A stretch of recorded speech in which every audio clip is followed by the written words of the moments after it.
Feminismos. A utilização do termo no plural nos informa sobre as diversas formas em que os movimentos sociais de mulheres se organizam e expressam suas visões e modos de ser, sentir, agir e interagir no e com o mundo. A diversidade de feminismos nos remete à valorização das conquistas políticas, das especificidades existentes para cada grupo de mulheres, que historicamente reconhecem e se reconhecem nas disputas travadas no interior de uma sociedade que é estruturada sob a mão do patriarcado e do racismo. Pensar em feminismos não é somente pensar sobre igualdade, é agir pelo fim das opressões e violências contra todas as mulheres.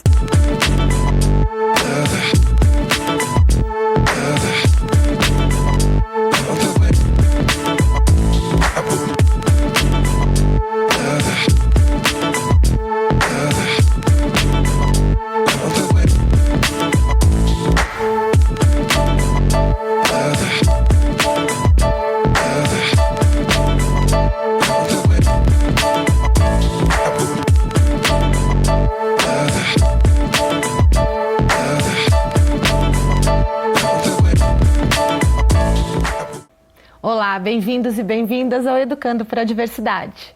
Nosso programa conta com o apoio do convênio Unesp Santander e tem como objetivo o fortalecimento de uma política institucional de valorização e respeito à diversidade e à cultura de paz. Hoje nós vamos falar sobre feminismos e de que forma o movimento feminista vem se organizando para atender a diversidade dentro do próprio grupo. E para nos ajudar a entender melhor o assunto, nós temos aqui a Camila Rodrigues da Silva. Ela é professora na rede estadual e doutoranda em Ciências Sociais da Unesp de Marília e pesquisadora do Laboratório Interdisciplinar de Estudos de Gênero. Também com a gente está a Ana Carolina Minozzi, que é advogada de Direito Sistêmico e mestranda da USP. Também é membro de diversas comissões da OAB de Bauru. Sejam bem-vindas ao Educando para a Diversidade. Obrigada. Olá, obrigada. Bom, para a gente começar a nossa conversa, falar sobre feminismos. Vamos destacar esse plural, não é? Porque a gente vai falar aqui sobre as diversas formas que as mulheres têm de se organizar na sociedade. Hoje a gente vai falar sobre as diversas ondas, não é?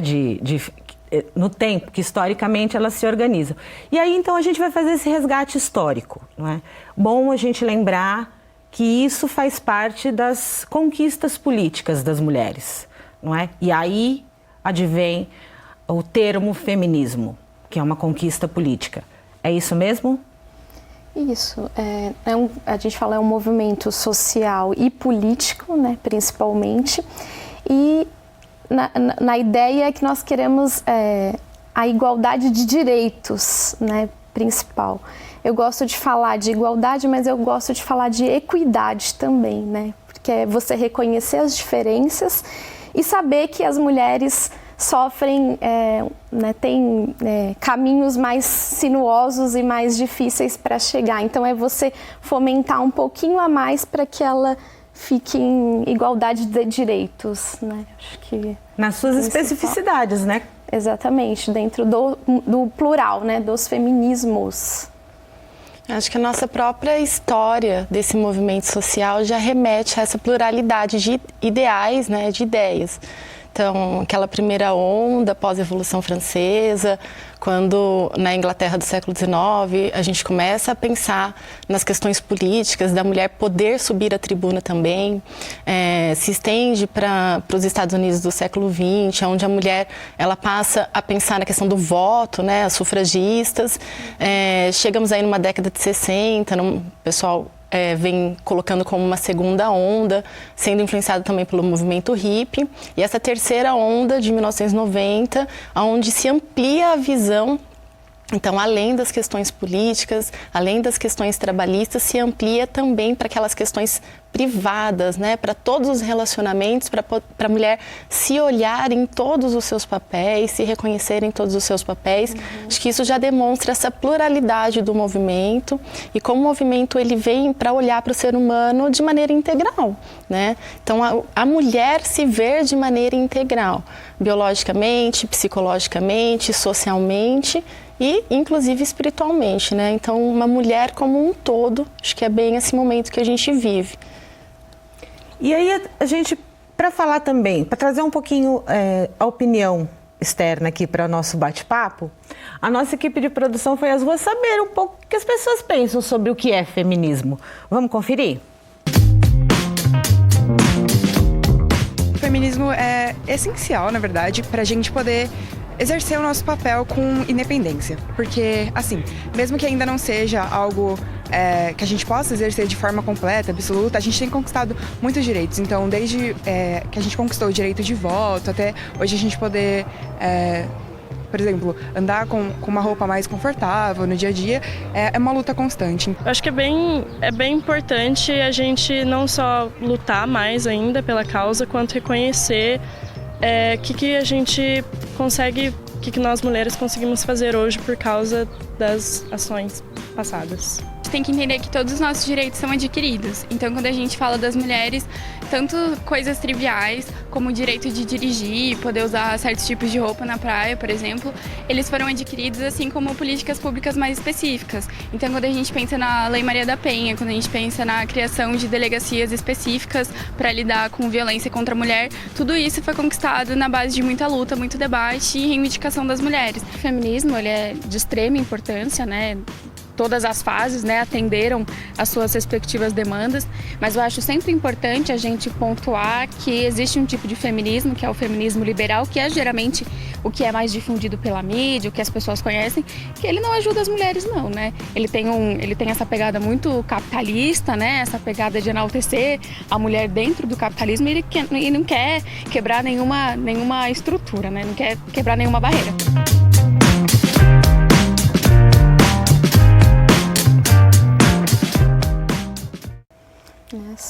Sobre falar da importância, né? Tem um vídeo que eu gosto de sempre comentar com os meus alunos, chama Vovozinha e o Feminismo, que é uma avó, né, nos dias de hoje, atuou no movimento feminista da década de 70 e hoje ela se espanta das meninas e das mulheres não saber ou não reconhecer essa história que bem mencionaram no vídeo, né? A gente só está aqui hoje, estudando, fazendo mestrado, doutorado, porque pessoas lutaram pela gente, mulheres lutaram pela gente, né? Então, não conhecer essa história, eu acho que é uma perda muito grande, né? Então, acho que ressaltaram bem essa luta, a Delegacia da Mulher, a Lei Maria da Penha, que são frutos desse movimento, né? Não é algo que foi dado, a Lei Maria da Penha, não. Olha a luta que teve para se chegar a uma lei, né? Então, acho que foi importante esses depoimentos, gostei de ver. Não é? A gente parece... a gente tem, né, aí nas novas gerações, um interesse, né, no estudo sobre o feminismo, na reflexão sobre o seu posicionamento, né, a sua forma de ser, de agir, de estar no mundo como mulher, né? Mas eu acho que é importante a questão do estudo, né, de você saber o que é, e assim como a gente tem vários feminismos, mas se a gente voltar lá na questão da raiz, né, do estudo sobre feminismo, como é que você define o termo feminismo? Como é que a gente poderia definir? Para a gente pensar nessa coisa da raiz e depois ir caminhando para esses diversos feminismos. Eu ando gostando muito, Patrícia, da fenomenologia. Então, eu gostaria de construir um conceito de feminismo que está em mim aqui agora, né? No momento de agora, eu aqui no estúdio. Como fica o feminismo para mim agora? Me veio uma sensação de sorriso. Então, acho que feminismo, para mim, me traz alegria, me vem uma sensação de permissão de ser eu, me vem uma questão com o meu olhar, uma visão de mundo E a soma disso é uma permissão para que eu ocupe papéis, de que maneira eu ocupo esses papéis. Então, um conceito que eu posso dar para o feminismo hoje é que essa liberdade de ser eu, né, o meu feminismo, a minha experiência de feminismo, que cada um vai viver a sua. Então, nessa minha experiência de feminismo hoje, nesse momento, essa liberdade de ser eu me permite exercer esses papéis que eu escolhi com legitimidade e me trazem alegria. Então, um conceito que eu poderia dar neste momento para o feminismo, acho que ele é aberto e amplo e cada um vai vivenciá-lo de uma forma. Gostei muito disso, né? Porque se eu parto do princípio que o feminismo tem uma definição, eu acabo desqualificando os feminismos, né? Se eu digo que existe um termo, né? Eu acabo desqualificando os outros, que é legítimo, né? Porque aí eu consigo enxergar os outros que vão se construindo, porque são experiências próprias, né? Se eu digo que existe um feminismo negro, um feminismo trans, existem vários feminismos, eu não digo que existe um que é uma raiz, né? São vários, muito bom, muito bom. Obrigada. E essa questão das novas gerações que você estava falando, né, Carol? Assim... eu sou professora da rede e nós desenvolvemos um projeto que chamou Mulheres Empoderadas, né? Foi a primeira semana da mulher. Então, é uma cidade de 2.500 habitantes, né? 40 quilômetros de Marília. É conservadora, né? Então, como falar de gênero e como falar de feminismos dentro da escola, né? Então, até vai passar algumas imagens e trazendo essas mulheres que foram invisibilizadas pela história, né? Mulheres que eram consideradas de segunda categoria. E perceber que sim, elas ocuparam aqueles espaços, mesmo naquela época, e trazer esse resgate para as novas gerações, né? De perceber... Teve mulheres na ciência, na história, na literatura, mas que essa história oficial masculina não evidenciou.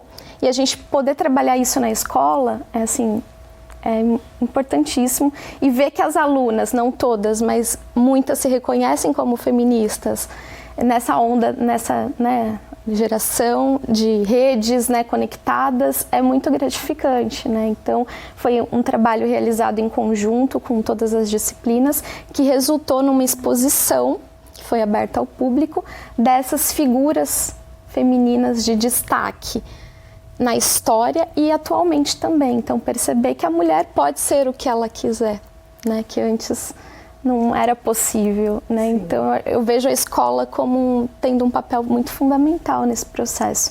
E causou, assim, um impacto muito bom, porque a cidade de 2.500 habitantes, nós tivemos 250 pessoas que visitaram a exposição, então 10% da cidade pôde ter contato, né? Então, e assim, com resultados incríveis, que aí a gente trouxe a EMEI, a EMEF, para conhecer, para ouvir um pouco da história. Mulheres trans também foram abordadas, nessas mulheres que fizeram, né, algo diferente na história. Então, assim, personalidades que merecem destaque e merecem ser visibilizadas. Sim. Né? E aí a gente importante esses exemplos, porque a gente reconhece as mulheres na história, mas também essas representantes que estão muito perto da gente na nossa cidade, né? Que estão ali garantindo que a gente reflita sobre o nosso direito à cidadania, né? Que estão ali na nossa escola, que estão na nossa ordem dos advogados, ali muito perto da gente, né? As nossas professoras são pessoas muito próximas da gente e que façam com que a gente pense nos direitos já conquistados. Todos nós representamos algo, né? E o que nós representamos, né? Nós representamos através da nossa linguagem, através de como a gente se comporta, de como a gente se veste. Então, em cada uma dessas dimensões, todos nós somos representantes dos nossos valores, da nossa cultura, daquilo que nós temos na nossa consciência e nos inconscientes também, né? Então, tanto a consciência individual quanto a representação das diversas consciências coletivas que nós integramos.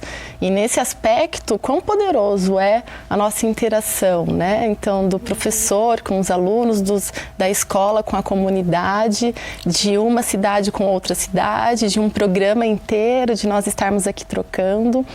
Acho que esse aspecto da representação, visto dessa maneira ampla, ele traz para nós uma consciência do poder que ele tem de difusão e difusão, criando pontes para esse futuro melhor que a gente deseja, para essa cultura de paz que a gente deseja, né? Então, acredito sim que todos nós sejamos representantes e representantes essenciais dentro desse sistema, né? Não só os representantes políticos, mas cada um de nós representando essa transformação no nosso dia a dia, nas escolhas que nós fazemos. Acho muito importante para a construção dessa nova cultura. A gente tem várias, dentro da questão do feminismo e dos movimentos que as mulheres se organizam e que as mulheres procuram, essas novas gerações que a gente trouxe aqui, né, onde elas procuram estar presentes, elas têm as suas especificidades e elas vão buscando como se organizar. E aí a gente tem as questões de raça, gênero, sexualidade, ou o que a gente chama de interseccionalidade, não é? E isso a gente vai conversar no próximo bloco, nós vamos adentrar nesse lugar. E aí agora o Educando para a Diversidade vai fazer um intervalo e esse é o tema do próximo bloco. Até já!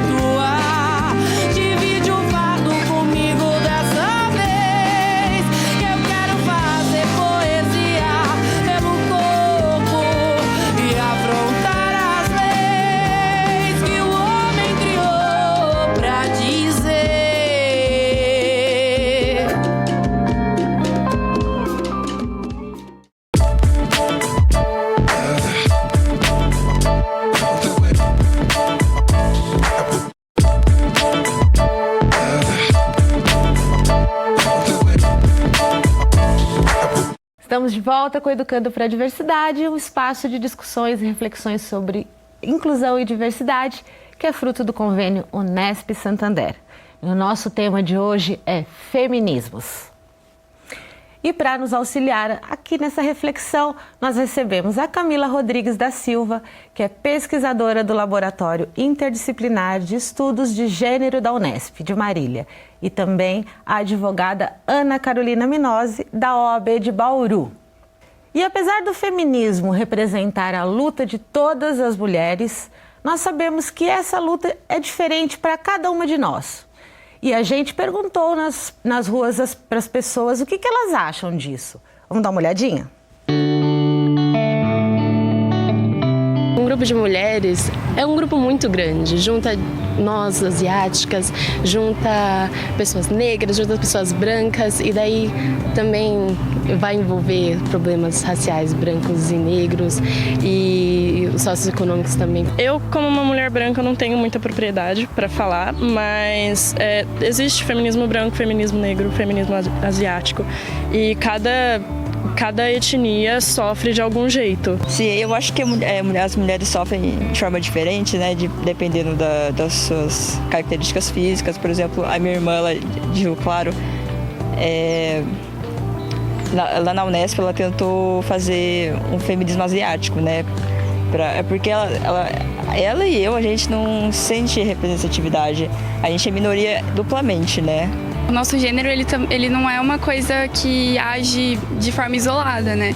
Então, a nossa classe social, a questão étnica e racial também, tudo isso influencia muito como essa mulher vai sofrer nos espaços em que ela frequenta também, né? O feminismo tem que ser sempre pautado por uma questão de classe e de raça também, né? Porque nós, mulheres brancas, a gente sofre uma opressão, mas as mulheres negras sofrem opressões que a gente, que é branca, não faz nem ideia de quais sejam, né? Como mulher negra, eu enxergo e eu acredito que as nossas lutas são diferentes das mulheres brancas, por exemplo. Porque eu, além de ter que sofrer e lutar contra o machismo, eu tenho que lutar contra o racismo. E isso se encaixa com outros tipos de mulheres. Então, as mulheres indígenas, mulheres com outras classes sociais. Então, quanto mais vulnerável socialmente, mais difícil é a luta.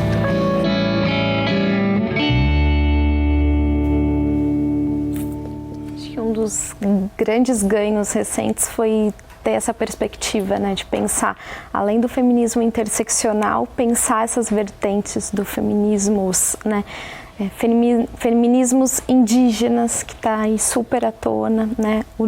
O movimento negro. Então, mulheres da periferia, são outras demandas de mulheres dos centros urbanos, né? Do campo, da cidade. Então, a gente precisa pensar nisso, com certeza, né? São demandas diferentes, apesar do objetivo em comum, mas são demandas diferentes. Sim, elas trazem, né, umas palavras assim, chaves, né, dentro disso aí. Representatividade, reconhecimento das opressões, né, espaço, né, uma coisa que está muito latente agora, né, uma expressão, o lugar de fala, né, que a gente pode traduzir, né, o direito de fala, né. Esses termos são muito próximos dessa necessidade que a gente tem de reconhecer feminismos, não é isso? Perfeito. Acho que a segmentação, ela vem justamente para que a gente aceite e reconheça a subjetividade, né? Mais ainda. Então, a própria educação para a autonomia, uma educação emancipadora, ela leva isso em consideração, a subjetividade de cada um de nós. Para a gente poder reconhecer no outro, a gente precisa ter sido reconhecido em nós, né? As nossas diferenças, as nossas necessidades, cada um tem a sua. Então, acho que a segmentação tem a sua grande riqueza, seu grande valor nesse reconhecimento do subjetivo, né? Eu vou olhar para o humano, para cada um desses seres humanos, para cada uma dessas mulheres, olhar para a forma como elas expressam esse ser mulher nesse momento e reconhecer a legitimidade disso, né? Isso é humanizar. Então, segmentar é um passo muito importante nesse processo de humanizar. Eu preciso segmentar para poder ver os detalhes, para poder reconhecer as necessidades de cada um e aí dar a cada um o que ele precisa. Então, acho que é um passo muito importante esse reconhecimento da diversidade, né? Da diversidade. A diversidade que a gente tem, porque elas se constituem como grupo de mulheres de diversas formas, de formas diferentes, politicamente diferentes. Né? Assim, porque assim, se constituem porque também são olhadas pela sociedade de maneiras diferentes, né? E aí tem as suas especificidades, as suas demandas diferentes dentro dessa cultura, dessa pluralidade que é a nossa sociedade. Elas carregam traços diferentes, né? Formas de se organizar diferentes. E aí a gente tem também as intolerâncias com essas formas de se organizar, né? E aí a gente precisa perceber quais desses traços, né, são demandas específicas. Mas e para falar também um pouquinho mais sobre isso, eu quero chamar aqui a Boladi Xavier, que é estudante de História da Unesp de Assis. Ela é candomblessista e membro do coletivo negro Dandara. E ela também faz parte do Núcleo Negro para Pesquisa e Extensão Universitária. Boladi, seja muito bem-vinda. É um prazer te ter aqui. Muito obrigada pelo convite.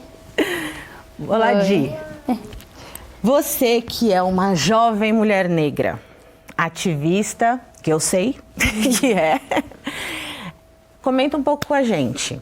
Como é que é para você o olhar para sua construção de mulher negra? Como é ser uma mulher negra na sociedade para você? Bom, ser uma mulher negra é aquilo que a gente estava vendo no vídeo, né? Que a Letícia disse muito bem. Nós sofremos com o racismo e com o machismo. Então, nós temos nossas pautas que precisam ser levadas em consideração. Tem uma escritora chamada Grada Quilomba, que ela aponta que a mulher negra é vista como outro do outro. E ela fala que temos um símbolo máximo de opressão, que é o homem branco. Nós temos a mulher branca, que se assimila a ele pela questão étnica, e nós temos o homem negro, que se assimila a ele pela questão de gênero. E nós temos a mulher negra, que é o outro corpo negro, e a outra mulher. Então, a partir disso, nós vemos uma dupla opressão, e a partir dessa dupla opressão, nós temos que nos dirigir políticas públicas e movimentos sociais para manifestações dessas nossas inquietações, e a partir disso construir um movimento que a gente chama de feminismo negro, né? E você se constrói dentro disso. E eu me construo dentro disso como uma mulher negra, né? Nós temos que dizer nosso nome e sobrenome para mostrar que nós temos história, que é algo que foi negado à população negra por muito tempo, por um processo de escravização de corpos e mentes. Então, falo que o meu nome é Bolade Xavier, sou candomblessista, meu nome diz muito sobre mim, minha religião diz muito sobre mim, a minha historicidade da minha família. E a gente se constrói a partir desses conceitos e dessas batalhas contra essas opressões machistas e racistas na nossa sociedade atualmente. Então eu quero trazer um pouco aqui para essa nossa conversa e para ilustrar essa questão que a gente está conversando, agora para a gente assistir um trecho do trabalho de conclusão de curso da Cristina Corati, que foi aluna do curso de Design Gráfico da Unesp de Bauru. Vamos dar uma olhadinha para a gente comentar um pouco. Ai, que susto, amiga! Você viu aquele absurdo logo ali? Não? Olha com atenção.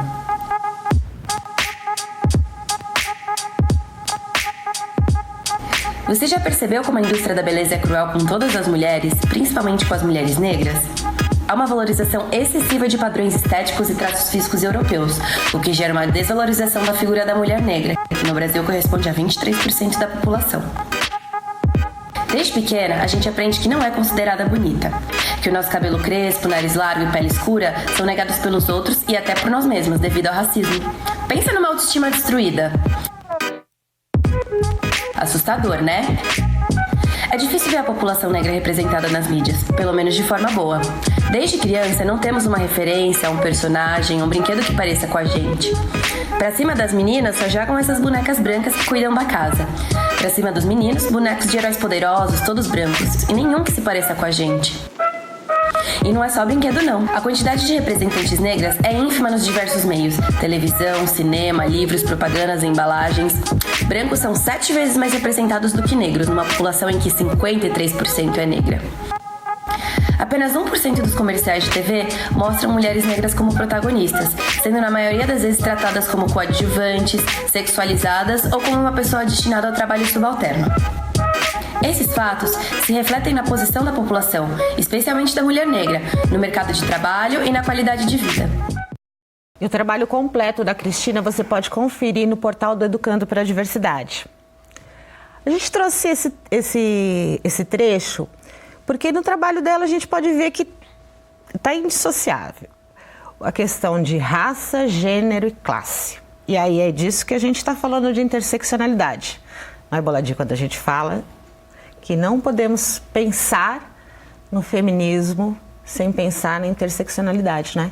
Sim, nós temos que entender, como diz a Angela Davis, que somos raça, gênero e classe, e por conta disso nós temos nossas especificidades e nossos corpos são lidos na sociedade por conta dessa interseccionalidade, né? Não posso pensar o meu corpo, por exemplo, como só sendo um corpo de mulher ou um corpo negro. Nós temos que trabalhar ambos os espaços justamente para mostrar quais são as nossas reivindicações e quais são os nossos posicionamentos perante as violências que nós sofremos, né? Carol, assim, nós temos as comissões que dão atenção a essas especificidades das mulheres, né? Sim. As comissões na OAB, não é? Sim. O Conselho Federal da Ordem dos Advogados do Brasil, ele tem comissões específicas para tratar das diversas demandas relacionadas com o ser humano, né? Então, nós temos comissões da pessoa negra, comissões de diversidade de gênero, comissões da mulher, a OAB de São Paulo também e as OABs locais também, como aqui em Bauru. Nós estamos gravando, a OAB de Bauru tem 84 comissões e grande maior parte delas é aberta inclusive à população, porque essa construção de direitos não se faz apartada, né, dos lugares de fala. Para essa construção, não basta que as autoridades estejam presentes ou que os juristas e os pesquisadores estejam. Nós precisamos ouvir quais são as necessidades dos cidadãos. Então, tanto que a ordem é considerada a casa da advocacia e da cidadania, né? Sejam sempre todos muito bem-vindos. Nós precisamos disso para continuar essa construção, né, no Estado democrático. E Camila, também, os grupos de estudo também não conversam só sobre, né? Conversam com as pessoas. não é isso?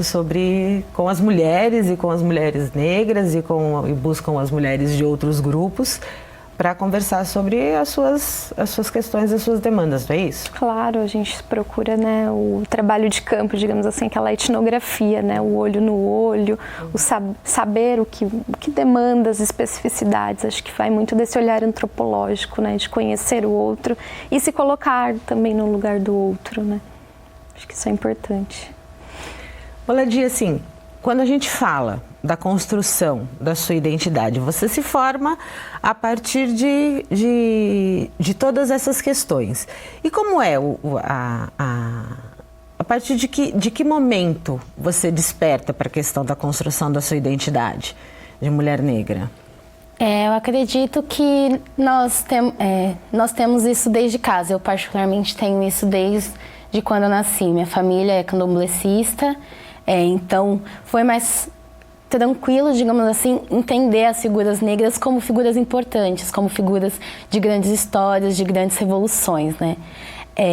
A partir disso, na minha vivência escolar, foi um baque muito grande, porque na história nossa história é europeia, então nós só vemos negros em determinados momentos de escravização. Quando chega ao Brasil, eles desaparecem e voltam só na abolição da escravidão.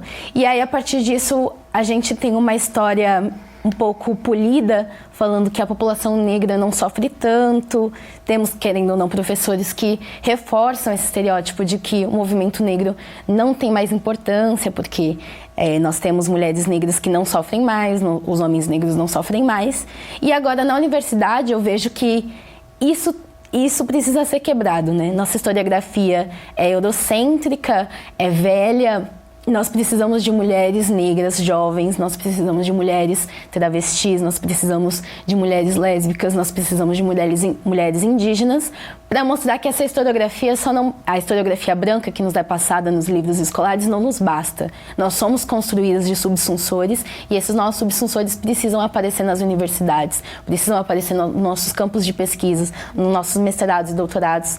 Nós precisamos mostrar que nós também fazemos parte da população e as universidades públicas, como fazem parte de um macro da sociedade, nós precisamos que ela não seja um lugar do saber exclusivamente para o homem branco cisgênero heteronormativo. Nós precisamos mostrar que a universidade é diversa, é inclusiva, é para todos, é com todos, né? E aí, quando a gente fala isso, então, assim, a gente está pensando numa mulher negra, e aí sim o termo empoderada, não é? E aí que a gente está pensando, e aí a gente fala em todas as dimensões, na dimensão da saúde, na dimensão afetiva, né, na dimensão das suas conquistas políticas, sociais, culturais. Porque a gente tem uma questão da solidão da mulher negra, mas aí a gente não está falando só da questão da afetividade, né? Nós estamos falando também de uma questão de uma solidão do ponto de vista dela ser violentada, não é? Socialmente, não é isso? Sim. Quando a gente fala dessa solidão. Quando a gente fala da solidão da mulher negra, nós não podemos pensar só no campo romântico, né, afetivo, como você bem disse. A mulher negra, quando é dita empoderada, então quando ela tem esse despertar do conhecimento, é muito sofrido para ela, por exemplo, na família. Porque, como eu já disse, como nos foi negado uma historicidade, conhecermos nossos antepassados, é muito difícil entendermos as violências que caem sobre o nosso corpo. Então, quando a mulher negra já é empoderada, já tem um estudo, já tem uma base, e ela tenta passar isso para os seus familiares, ela tem um choque geracional e ela também acaba entrando num choque de ser a chata da família, né? No campo do trabalho, ela tem que se podar, ela tem que se polir para, por exemplo, ter uma confiança, ter uma credibilidade maior com seus colegas de trabalho, e isso também adoece. E nas universidades nós temos poucas mulheres negras, por isso que as cotas são importantes, para termos mais mulheres negras nas nossas universidades, mulheres de grupos acêntricos, né?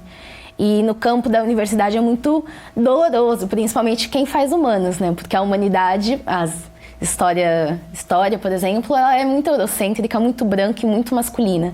Então, ser uma mulher negra nesse espaço, ser uma mulher travesti nesse espaço, é totalmente subverter a ordem que nos foi colocada nos nossos corpos.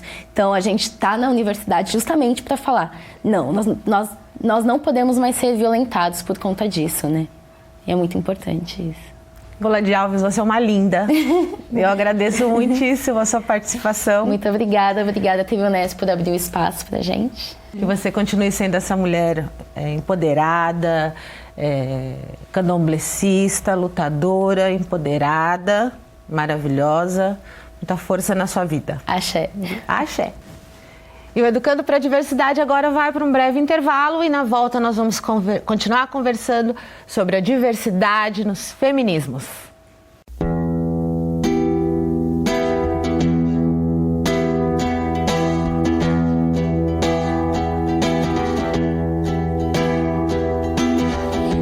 O couro do chicote cortava a carne, a dor metabolizada fortificava o caráter. A colônia produziu muito mais que cativos, fez heroínas que, para não gerar escravos, matavam os filhos. Não fomos vencidas pela anulação social, sobrevivemos à ausência na novela e no comercial. O sistema pode até me transformar em empregada, mas não pode me fazer raciocinar como criada. Enquanto mulheres convencionais lutam contra o machismo, as negras duelam para vencer o machismo, o preconceito e o racismo. Lutam para reverter o processo de aniquilação e encarcera afrodescendentes em cubículos na prisão. Não existe a Lei Maria da Penha que nos proteja da violência, de nos submeter aos cargos de limpeza, de ler no banheiro das faculdades hitleristas. Fora macacos cotistas, pelo processo branqueador na sua beleza padrão, mas na lei dos justos, a sua personificação da determinação. Navios negreiros e apelidos dados pelo escravizador falharam na missão de minar o complexo inferior. Não sou a subalterna que o Senhor crê que construiu. Meu lugar não é nos calvários do Brasil. E se um dia eu tiver que me alistar no tráfico do morro, é porque a lei áurea não passa de um texto morto.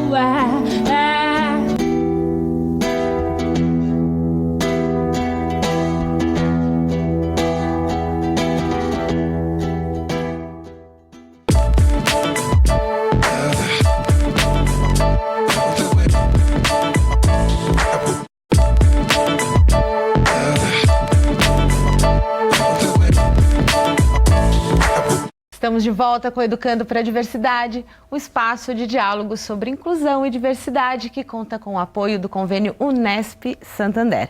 E o nosso tema de hoje é feminismos. E aqui para conversar com a gente está a Camila Rodrigues da Silva, que é pesquisadora do Laboratório Interdisciplinar de Estudos de Gênero da Unesp de Marília, e também a advogada Ana Carolina Minozzi, da OAB de Bauru. E a gente conversou lá no primeiro bloco, né, sobre as questões das dificuldades das mulheres para alcançar suas conquistas, chegar na questão do feminismo e dos feminismos, né? Mas nós temos grupos muito específicos. Nós temos as mulheres negras que alcançam as suas lutas. E aqui também a gente quer tratar da questão das mulheres indígenas e das mulheres trans, né? Grupos que também são importantes da gente destacar com o protagonismo das suas lutas políticas, não é? Queria que vocês falassem um pouquinho também dessas trajetórias, não das trajetórias propriamente ditas, porque os seus grupos falam por si, mas de como a gente faz a leitura dessas caminhadas políticas, né? Como é que a gente faz a leitura de grupos que também traçam os seus momentos de luta política, né? Em relação às mulheres trans, respeitando totalmente o lugar de fala, né? A gente percebe que o movimento LGBTQI+, ele tem a sua força, a sua particularidade, e elas também encontram muito dessa força lá, e ele vem como um filho do feminismo, né? Então são duas grandes forças convergendo para dar visibilidade para essa mulher. Que eu enxergo também essa resistência, eu sinto bastante dessa resistência em nosso meio, em atribuir esse reconhecimento social, não só biológico, não só psicológico, né? Social, muito importante, é um um aspecto muito importante do ser humano. Então, nesse ponto de vista, é onde nós podemos compartilhar. Nós que não somos as mulheres trans, nós podemos nos responsabilizar por trazer a visibilidade delas socialmente falando. Então, é algo importante, é um segmento que deve ser fortalecido, são necessidades que precisam ser ouvidas para que a gente possa se aproximar de efetivação da dignidade da pessoa humana, dessas pessoas e de nós como sociedade, como raça. Sem eles, sem que elas se sintam dignificadas, nós também não estaremos completos. Então, muito importante que nós damos essa visibilidade e esse momento, esse espaço para que elas falem o que é que elas precisam e nós demos o nosso apoio também para que elas conquistem. Além do movimentos sociais, nós falamos em coletivos, né, que os grupos que se organizam. Então, nessa onda da rede, né, estarmos em rede, estarmos conectados, acho que esses grupos ganham mais espaço, né, e visibilidade nessa... O cyberfeminismo, né, tá na rede, tá atual, né, tá falando ao mesmo tempo real. Então, acho que os grupos têm muito a ganhar com essa rede, a conexão em rede. Acho muito importante, assim, a gente falar sobre isso também. E também sobre existir, a gente conversou com a Jupira Terena, que é presidente da Associação de Mulheres Indígenas do Centro-Oeste Paulista. E agora a gente vai ver também a posição dela sobre esse assunto. A Associação das Mulheres Indígenas, ela foi criada no dia 29 de novembro de 1995 e tem como objetivo de atender as políticas públicas voltadas aos direitos das mulheres indígenas. Nós começamos como a geração de renda, haja visto que as mulheres estavam como boia-frias nas fazendas vizinhas. Não só as mulheres, como os filhos, os jovens, os homens. A preocupação das mulheres para a gente montar a associação foi criar um projeto em que a gente pudesse resgatar os trabalhos que famílias dessas mulheres, dessas guerreiras, voltassem para dentro da aldeia. Eu fui para os Estados Unidos, eu fui para a Europa, levar os projetos das mulheres para tentar convencê-los que as mulheres indígenas do Brasil estavam passando por grandes necessidades, que é a geração de renda. Fomos muito bem recebidas, muito bem compreendidas, né? A ONU se disponibilizou a nos ajudar através do Banco de Desenvolvimento, né? O BNDES, e junto à FUNAI. E foi onde que começou o primeiro trabalho da associação, porque as mulheres pensaram dessa forma: vamos mostrar aos homens que nós sabemos administrar, nós entendemos de gestão. Culturalmente, a gente segue as tradições, que são o homem que tem que ir para a roça. Então, quando nós pensamos assim, vamos plantar, vamos fazer alguma coisa, também os homens riram na nossa cara. E as mulheres daqui, elas vão atrás e elas conseguem, né? Então a gente ficava pensando, por que elas conseguem e a gente não consegue? Eles só viram que nós tínhamos capacidade quando nós conseguimos o recurso para desenvolver um projeto. E nós se sentimos assim, poderosas, né? Poxa, a gente está plantando igual eles. E aí isso faz com que a gente se lembre de que das violências sofridas, não é?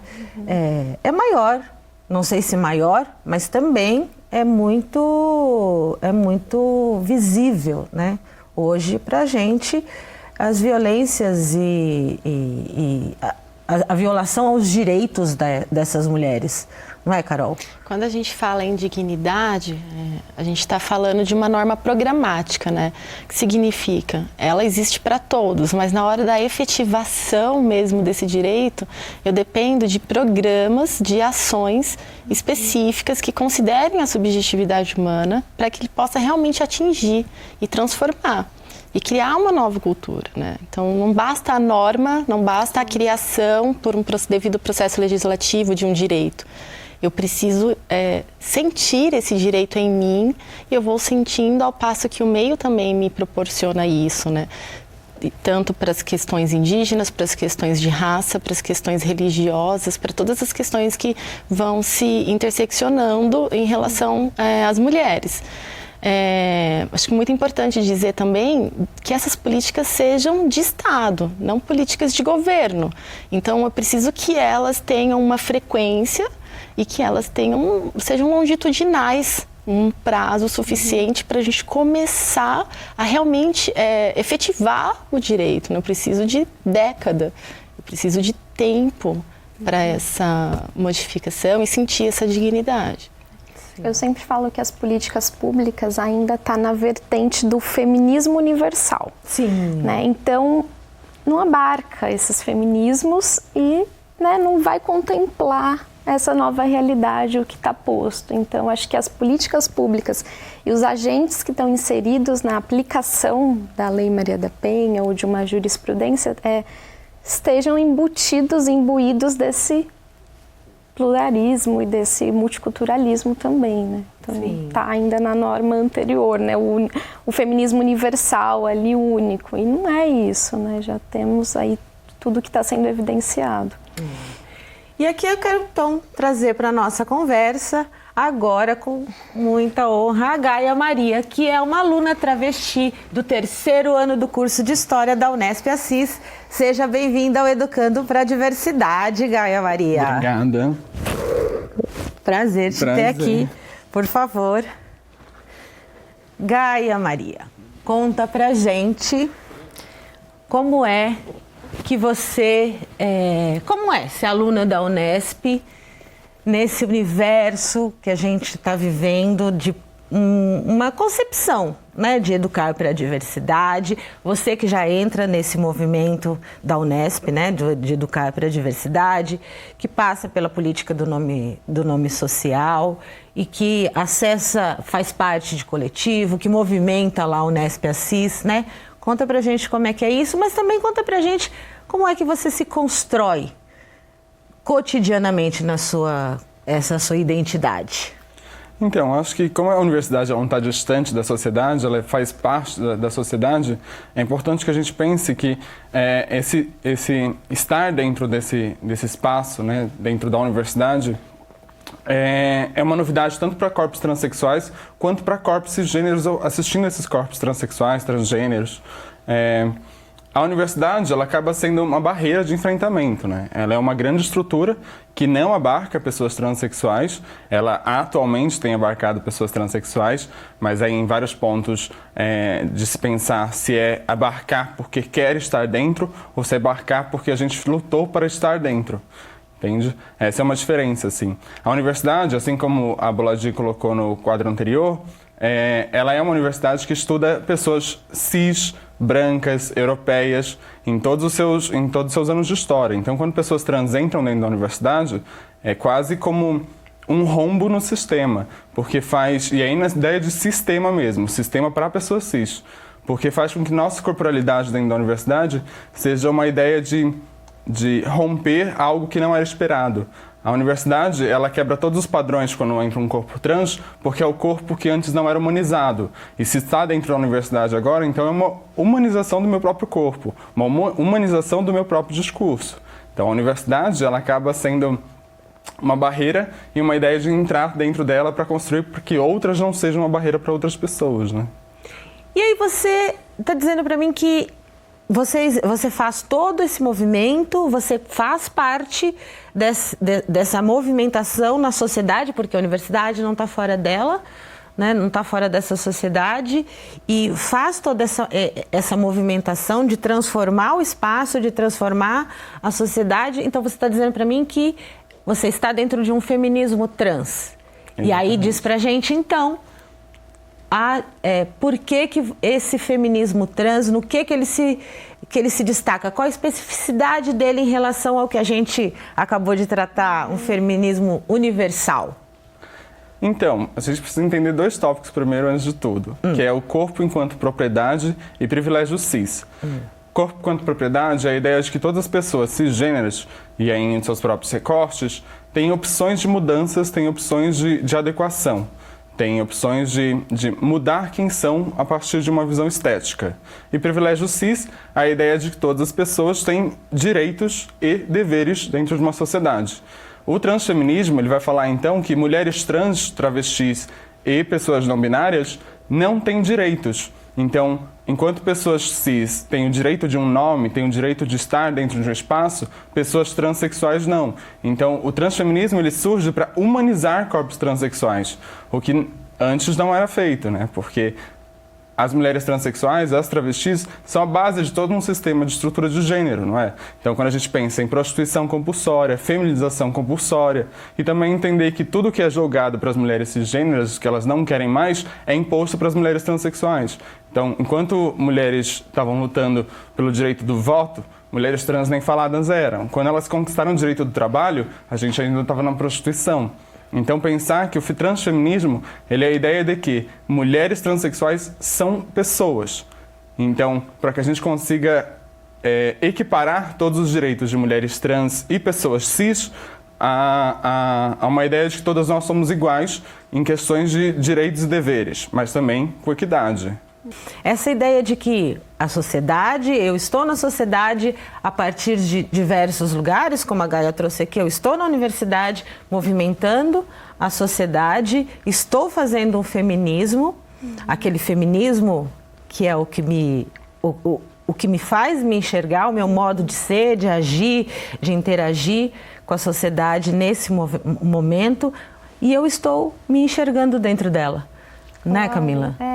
E, assim, agradeço muito essa oportunidade para ter essa clareza, né, que a gente acaba, né, o máximo que a gente quer, assim, ampliar o olhar, mas a gente não tem um contato, né, tão próximo, assim, então foi, assim, eu estou me reconhecendo e estou me identificando muito e, assim, está sendo uma experiência muito incrível estar aqui, poder ouvir a Gaia e ouvir todas as companheiras aqui, muito bom. Eu tô me sentindo de maneira semelhante. Eu estou me construindo ao passo que estou vendo como elas estão se construindo, né?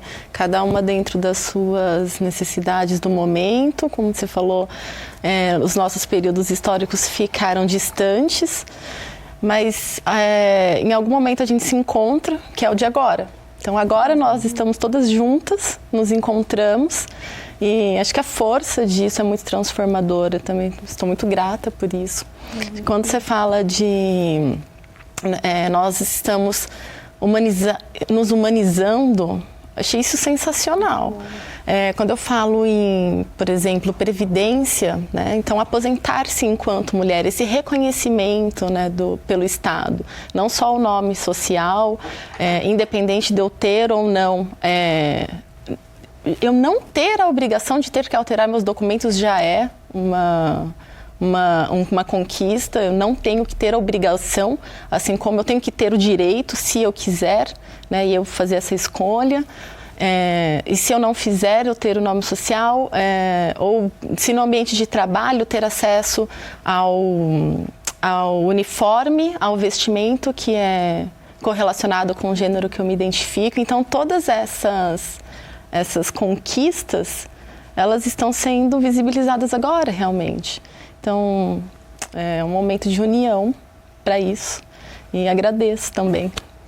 Eu que agradeço a oportunidade também para lembrar que mulheres transexuais e travestis, ela vem para dar um som de mulher, um som polifônico de mulher, pensando em mulhericidades mesmo, travestilidades, negritudes mesmo, pensando em todas as espécies de mulheres que a gente pode ser, todas as possibilidades de mulheres que a gente pode ser. Então, quando vocês falam que agradecem o meu discurso, eu também agradeço de vocês, porque é esse espaço de troca que a gente precisa ter enquanto mulheres, que a gente consiga se escutar. A gente nunca vai chegar num ponto de partida idêntico e unitário e consiga lutar em equipe, mas a gente tem alguns inimigos em comuns que a gente consegue pensar em destruir eles em conjunto, não sozinhas, porque sozinhas é difícil fazer alguma coisa. Pois é, sozinhas a gente não consegue. E eu acho que essa ideia da gente compreender os feminismos, Acho que isso é a ideia. A gente não é mais do que a gente pensar na questão das igualdades, né? É a gente compreender que existe mesmo as opressões e a gente buscar o enfrentamento, o combate às violências, a superação das desigualdades, que é isso mesmo, né, Gaia, que você disse assim, que é o que nos toca em comum, né? E assim, essas problematizações, esse diálogo, que a gente sabe que não é um diálogo fácil, porque falar sobre as questões das mulheres é sempre uma coisa que nos toca, para nós é sempre tão importante, mas eu acho que a gente conseguiu fazer de uma maneira muito agradável e isso faz com que eu agradeça profundamente a você, Gaia, a você, Carol, a você, Camila, que trouxeram contribuições maravilhosas, a Boladi que esteve aqui também, trouxeram colaborações maravilhosas para o diálogo do Educando para a Diversidade de hoje. Viu? Muito obrigada. Eu que agradeço a oportunidade, acho que conseguimos assim trazer uma discussão essencial para o momento político e social que a gente se encontra, né? E a luta não para por aqui, né? Não para na escola, não para na universidade, a gente tem que ocupar todos os espaços, né? Falar sobre isso em todos os espaços. Poxa, muito bom. Agradeço também a Patrícia, a Camila, a Gaia, a Boladi, a Jupira, todas as outras alunas que participaram. Nossa troca, para mim, foi enriquecedora. Dizer que esse momento é um momento de nós olharmos para nós, né, nos reconhecermos, nos aceitarmos, nos amarmos incondicionalmente. Acho que essa força do amor incondicional por nós mesmos é uma força muito grande para que no coletivo a gente possa fazer transformações e criar pontes para aquilo que a gente entende que seja melhor. Então, desejo esse amor incondicional para todas nós mulheres, em todas as nossas pluralidades. Obrigada. Eu agradeço a oportunidade de estar aqui presente. É muito importante que tenham pessoas trans falando aqui.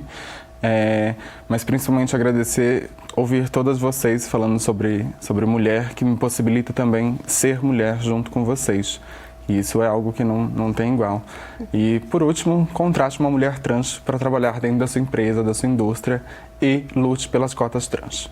É isso aí. Gente, muito obrigada mesmo. E o nosso programa fica por aqui e tem como objetivo fomentar as discussões sobre inclusão e diversidade. Lembrando que a gente conta com o apoio do convênio Unesp Santander.